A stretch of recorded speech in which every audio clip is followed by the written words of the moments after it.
later on tonight. We'll be joined by a couple of local authors. One is Leo Maloney. Hopefully we'll check in with him, the author of Termination Orders, codename Cobra. He is a former CIA operative, Black Ops. So whatever he tells us, we have to keep it between ourselves or he'll have to kill me. And also Scott Crowley will be in studio. He's a fine young man, and he's got a really prolific novel that we'll talk about. And in studio with me right now is the one and only Chuck Goldstone. He is a writer, humorist. I stutter when I say that. Why did I say humorist? I have no idea, but keep in mind also that I don't know a single way to kill you. Okay, good. Unlike your well, he'll be here. You'll be in the crosshairs too, so look out. Oh, he in studio? No, actually, no. He'll be on the phone so from an undisclosed location. Yes, safe. Chuck is the author of This Book Is Not a Toy, friendly advice on how to avoid death and other inconveniences. He's also, of course, a regular contributor to the Jordan Rich Show, and it's good to see you, my friend. You're still keeping fit and trim, I see. I am. I'm exercising on a regular basis. I'm eating foods. It's a very interesting diet. I only eat foods that start with consonants. I'm not sure how that works. Well, lots of broccoli, but not a lot of endive. I'm eating a lot. What happens after a while is I used to eat what technically was known in nutritional circles as junk. I used to eat. I was a little sloppy about my eating. Were you? Not. Well, that too. Well, yeah. But I've been eating, so I'm now yearning for things like vegetables. I come home and when you lose the addiction to things like carbs and so it's made my brain a little addled. Well, but we'll talk later. I'm looking better. So you people will have conversations with me and they say you're a shell of the person you used to be, and you're not terribly interesting. Are you a salad guy? Do you? Yeah. Because I've been experimenting with salads at home, and like a scientific thing. No, just a creative thing. Oh, okay. Like a Rachel Ray kind of thing, and enjoying it very much. Tonight's salad was a bunch of sprouts, Chinese sprouts, with an avocado, peeled of course, with some orange slices, a little piece of cheese, some tomatoes, and some carrots. It was delicious, and a little olive oil on top. You know, there are times I came very close. Tonight, I really did want a hamburger. I came very close to breaking down. But you could do the hamburger without the bread, right? Because you gave up. It's not a hamburger, really. I mean, it's a heap. It's a little mound of meat. Without the fun of it, like the meat mound. But life has been a regular little panoply of activity since last we spoke. Let me just give the phone number and say hello to everybody out there, 617-254-1030. It's Saturday night, so we generally have fun on Saturday nights and don't take ourselves too seriously. Hence, Mr. Goldstone is here in studio, and we'll talk about the issues of the day right now.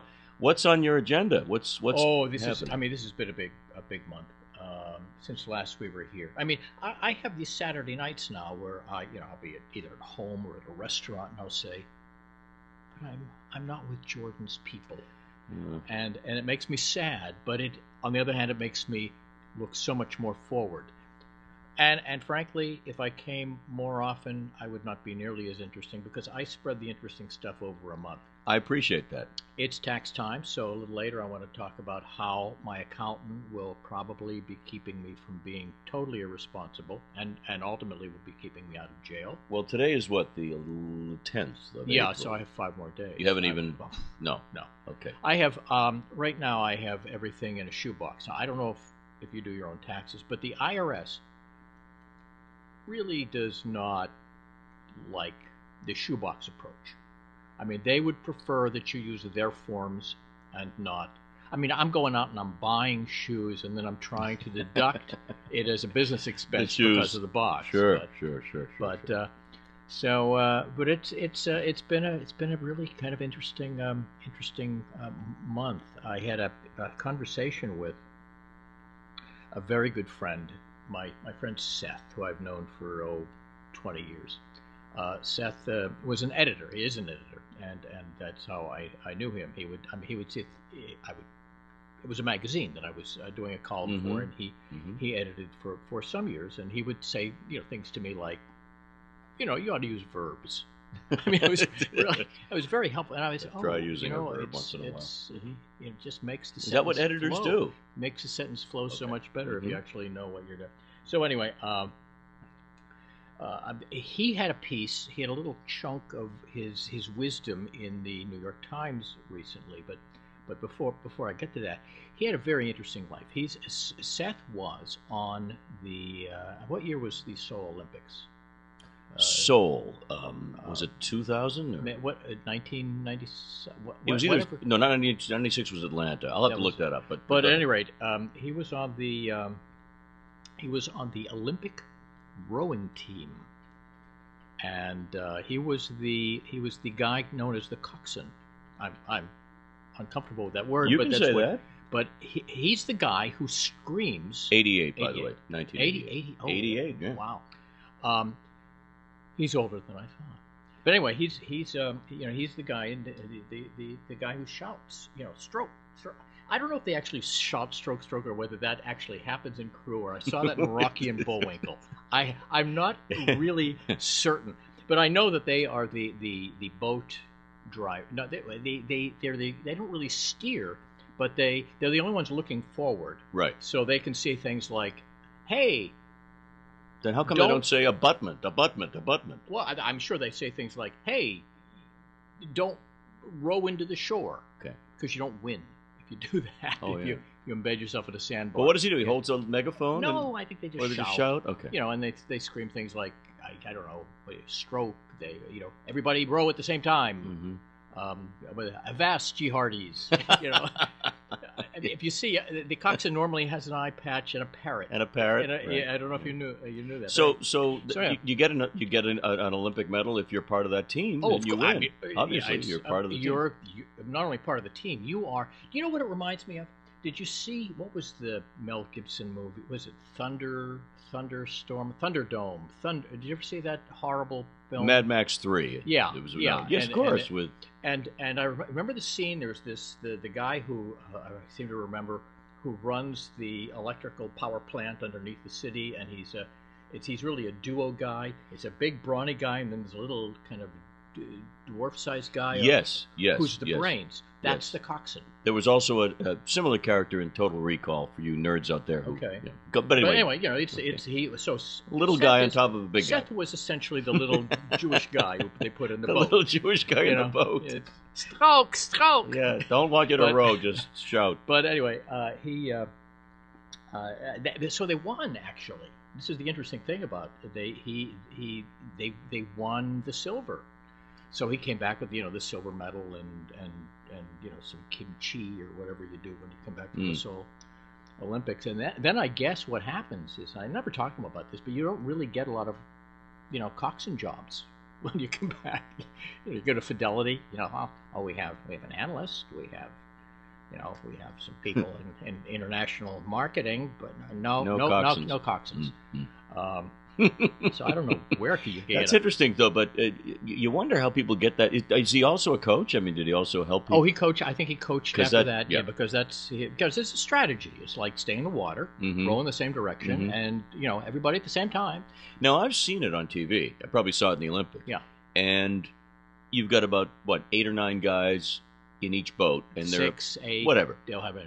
They seem to be rowing at the same pace as the guys in the other boat, but the other boat is 10, I don't know what they call them, furlongs, fathoms. No, fathoms is depth. It's 10 paces. Fetlocks. We call them fetlocks. Schmetlags. They're that much. I guess it's the start you get out of the gate, maybe. Well, and some of the boats are made of lead. Oh, that might be. and you can actually trick the other. Lead boat. But you wonder, where can you get a job as a coxswain when you're at a hospital. You go work in the emergency room. Stroke, heart attack, stroke. You have more food to poisoning. do, though. You have a bigger vocabulary. Yeah. Well, that would be an interesting question to ponder. I have to ask him. On a similar note, to ponder, what are certain jobs that are so specifically targeted to certain areas where you cannot transfer that job to anything else? I think a coxswain is a good example. I mean, what else? In sports, there were probably a lot of them. I mean, how many umpires, for instance, Well, I can. Well, what about that guy who was the boxing referee who became the television judge? Okay, remember him? There's a little bit of a crossover there. Yeah, judge, referee. Yeah, I can. But no, but there are a lot of jobs that are like that. And I also thought about the fact that we were talking about Seth being the Jewish kid from Yale being the head of the boat. You don't see many of our people in the Olympics. When you think about it, I mean, the Israeli ping pong team maybe, but I mean, you don't see decathlon. Well, we swim. We're swimmers. Mark, what was his name? Spitz. Yes. Got a little on you there. Sorry. But no. Well, do I have to break out my Jewish baseball hero book? Because I have one. What is it, like 3 pages? No, it's loaded with really, Hank Greenberg and everybody else. Okay. Yeah. All right. Yeah. Well, but anyway, so at any rate, but the reason I bring this whole long story of Seth up is because I had lunch with him. And we were chatting. He said I had a little thing that went in the New York Times. It's a little humor thing because he's an observer as well. Mm-hmm. And I said, well, what was it? He said, well, it was, there's been a controversy now about people in baseballs chewing tobacco. Yes, right. And he said he has a plan.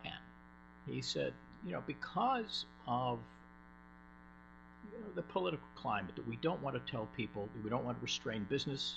We don't want to tell people that we need to restrict their personal freedom. So baseball players can chew tobacco, but they just won't be allowed to spit. Oh. And I think that was his observation, and I thought it was really... So anyway, I thought, well, let's take it one step further. I said the other, really unfortunate thing in baseball is you bring a family member there, you look out, it's 50,000 people, and there's somebody, kind of scratching himself. Mm. So I thought, all right, let's have the same approach. You go to a baseball game, you're a baseball player, crotch scratching is okay. Just can't be your own crotch. Oh yeah. I think that would change baseball as well. We'll get right on that. We'll contact the commissioner's office on that one. Yeah. I'm trying to help. I'm glad I observe. If you could help the Red Sox, boy, they blew another one today. Did they? Big time, 9-4 to the Yankees. Looked less than prolific, but hey, it's a long season. It's a marathon, not a sprint. We don't decide it in the first day. No. Well, for some teams actually do. Yes. But all right, in this case, we'll take our first.